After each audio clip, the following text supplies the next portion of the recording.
جنگ صفین کے لیے جا رہے تھے.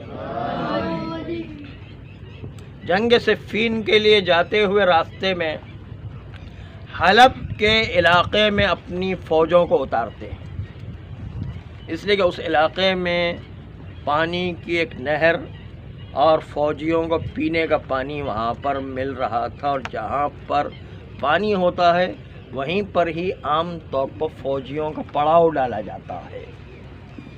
چنانچہ مولا نے بھی حلب کے علاقے میں جو ایک عیسائیوں کا علاقہ تھا اس میں فوجیوں کا پڑاؤ ڈالا ایسے علاقے میں کہ جہاں پر آبادی نہیں تھی، صرف ایک عیسائی کا دیر اور گرجا موجود تھا.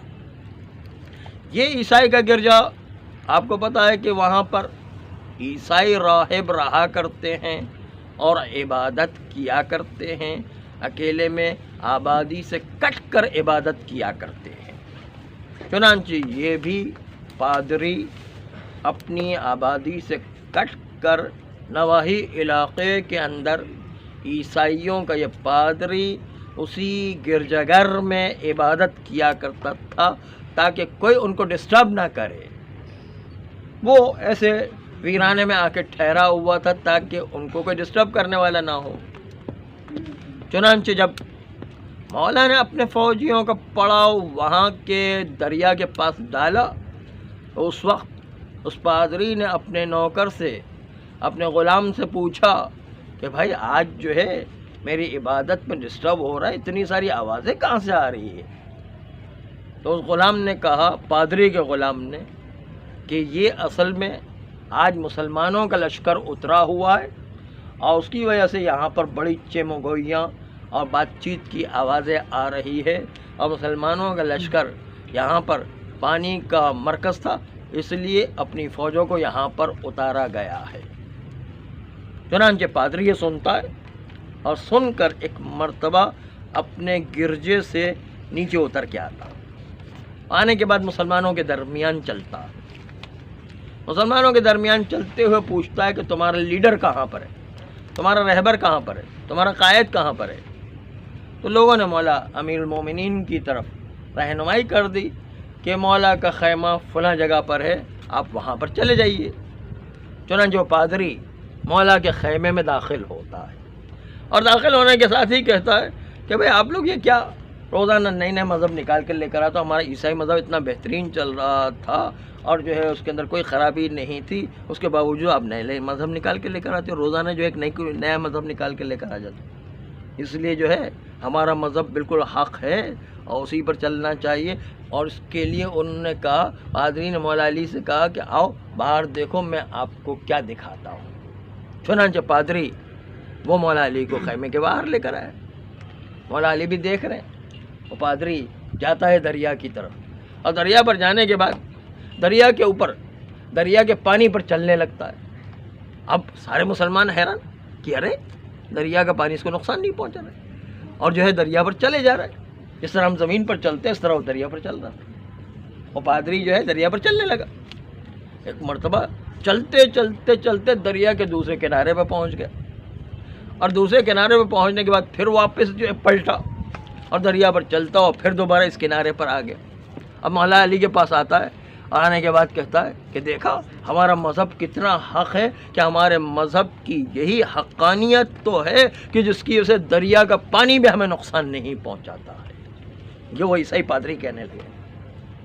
تو مولا علی نے کہا کہ اچھا تم جب جو ہے دریا پر چل رہے تھے تو تم جو ہے کچھ تمہارے لب ہل رہے تھے، ایسا لگ رہا تھا کہ تم کچھ پڑھ رہے ہو. کہاں یہی تو ہمارے مذہب کی حقانیت ہے کہ میں انجیل کی آیات کی تلاوت کرتے ہوئے دریا پر چلتا ہوں تو دریا مجھے نقصان نہیں پہنچاتا ہے. پتہ چلتا ہے کہ انجیل کی کتاب کتنی معتبر ہے، کتنی صحیح کتاب ہے کہ دریا بھی ہمیں نقصان نہیں پہنچاتا. ہمارا مذہب کتنا حق ہے. تو مولانا نے کہا اچھا یہ بتاؤ جو تم آیت پڑھ رہے تھے اس کا مطلب پتہ ہے؟ کہا نہیں اس کا مطلب تو نہیں پتہ. کہا جس کا نام اس کے اندر لکھا ہے وہ پتہ ہے کس کا نام ہے؟ کہا نہیں وہ بھی نہیں پتہ. کہا وہ میرا ہی تو نام ہے جس کو لے کر تم جو ہے دریا پر چل رہے تھے. میرا ہی تو نام تھا جس کو پڑھ کے تم جو ہے دریا پر چل رہے تھے. میرے نام پر جو ہے چل رہے ہو اور پھر مجھے سے آ کے کہہ رہے ہو میں جو ہے نبی کا نائب ہوں، چنانچہ جو ہے نبی کا وارث ہوں، اس لیے جو مجھے آگے کیا بتایا جا رہا ہے، اور جو ہے حق مذہب جو ہے اس کی حقانیت یہ ہے کہ تمہاری کتابوں میں ہمارا تذکرہ آ گیا، یہ اصل حق ہے، اس لیے اسلام کو مانو۔ چنانچہ وہ اپنے اسلام کی طرف لے کر آ گیا مولا اس پادری کو۔ چنانچہ مولا علی کے بہت سارے معجزات ہیں، لیکن ان کی عبادات دیکھیں، ان کے کرشمے دیکھیں، علم دیکھیں، ان کے جو ہے جنگوں کو دیکھیں، ہر لحاظ سے جس جہت سے دیکھیں مولا علی بالکل عظیم انسان نظر آتے ہیں۔ چنانچہ ایک دن جو ہے مولا علی سلمان فارسی کے ساتھ مل کر مدینہ شہر سے باہر نکل رہے تھے۔ سلمان فارسی نے ایک دفعہ مولا امیر المومنین سے کہا، دیکھتے ہی کہ جب جہاں پر چونٹیاں جمع ہو رہی تھی، جب چونٹیاں جمع ہونے لگی تو ایک مرتبہ سلمان فارسی کے ذہن میں آیا کہ جب جو ہے قرآن نے ارشاد فرمایا قالت نملۃ ادخلوا فی مساکنکم، جب حضرت سلیمان کی فوج آئی تو حضرت سلیمان کی فوج کو دیکھ کر چونٹیوں کے سردار نے چونٹیوں سے کہا تم لوگ اپنے اپنے بلوں میں گھس جاؤ، اس لیے کہ سلیمان کی فوج آ رہی ہے، تمہیں کچل کر کے نہ رکھ دے۔ چنانچہ جو ہے چونٹیوں کے سردار نے ان سے کہا کہ تم اپنے بلوں میں گھس جاؤ، اور یہاں پر میں دیکھ رہا ہوں، سلمان فارسی کہتے ہیں یہاں پر دیکھ رہا ہوں کہ مسلسل چونٹیاں نکل کر کے آ رہی ہیں اور بڑھتی چلی جا رہی، مولا یہ کیا بات ہے؟ آپ کاش مجھے بھی حضرت سلیمان کا معجزہ مل جاتا اور میں بھی حیوانات کی زبان سمجھتا، تو کاش مجھے پتہ چلتا تھا کہ وہاں پر چونٹیاں کیوں اندر جا رہی تھی اور یہاں پر چونٹیاں کیوں باہر آ رہی۔ تو مولا نے کہا اے سلمان تم چاہتے ہو کہ حیوانات کی زبان تمہیں آ جائے تو سمجھ لو آ گئی، اور یہ کہتے ہی سلمان کو اب جو ہے چونٹیوں کی زبان سمجھ میں آنے لگ گئی۔ ایک مرتبہ چونٹیاں آپس میں بات چیت کر رہی تھی کہ حضرت سلیمان جب آئے تھے تو ان کی فوج جو ہے ایسا نہ ہو کہ ہمیں کچل کر کے رکھ دے، اس لیے میں نے آرڈر دیا تھا کہ تم لوگ جو اپنے اپنے بلوں میں چلے جاؤ، لیکن یہاں پر تو اب حجت خدا آ گئی ہے، اس لیے حجت خدا کی زیارت کرنا بھی عبادت ہوا کرتی، اس لیے اپنے بلوں سے نکل آؤ اور جلد از جلد جو ہے حجت خدا کی زیارت کرو، مولا علی کی زیارت کرو، تاکہ جو ہے تمہیں عبادت کا ثواب ملے۔ محمد و آل محمد صلی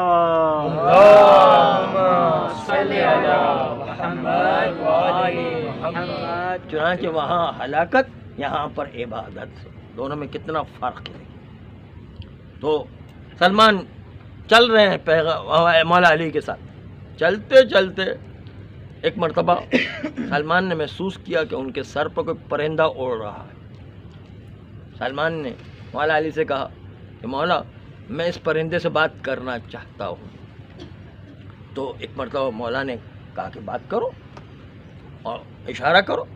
ایک مرتبہ سلمان نے اشارہ کیا نیچے آنے کا، پرندہ اڑتا ہوا گھومتا ہوا سلمان کی انگلی پہ آ کے بیٹھ گیا، سلمان کی انگلی پہ آ کے بیٹھ گیا۔ سلمان نے کہا مولا میں اس کو ذبح کرنا چاہتا ہوں۔ کہا ذبح کرو، ذبح کیا۔ ایک مرتبہ پرندہ ذبح ہوتا ہے، اور پھر کہا مولا میں حضرت ابراہیم کا معجزہ دیکھنا چاہتا ہوں کہ حضرت ابراہیم نے مختلف پرندوں کو ذبح کر کے اس کی چونچیں پکڑ کر کے پہاڑ کے مختلف علاقوں میں رکھی، اور پھر جو ہے آواز دی تو ہر پرندہ کا گوشت اڑتا ہوا آیا اور پرندہ مکمل ہو گیا، اور پرندہ مکمل ہو کر حضرت ابراہیم کے معجزے کے طور پر آسمان میں اڑنے لگا۔ وہی معجزہ میں یہاں دیکھنا چاہتا ہوں۔ چنانچہ مولا نے کہا کہ اچھا اس پرندے کے چونچ کو پکڑو اور اس کی گردن سے ملاؤ۔ چنانچہ ملائے، مولا نے دعا پڑھی، وہ پرندہ پھر جو ہے آسمان میں اڑتا ہوا نظر آیا۔ پھر جو ہے سلمان نے کہا کہ مولا پھر بلانا چاہتا ہوں۔ دوبارہ بلایا، دوبارہ ذبح کیا، پھر دوبارہ آسمان میں اڑنے لگا۔ 7 مرتبہ اس طرح پیش آیا۔ تو ایک مرتبہ سلمان نے اس پرندے سے کہا اے پرندے تجھے جو ہے میں ذبح کرتا ہوں تو کیا درد نہیں ہوتا؟ کہا درد ہوتا ہے، اس لیے کہ جان جب بھی ہوگی درد تو ہوگا۔ تو پھر کہا کہ جب تمہیں درد ہوتا ہے تو آتا کیوں ہے؟ تو پرندے نے کہا دیکھو تو صحیح بلاتا کون ہے۔ مولا جب بلائے اور پھر میں حاضر نہ ہوں، یہ کیسے ہو سکتا ہے؟ مولا کے نام پر قربان۔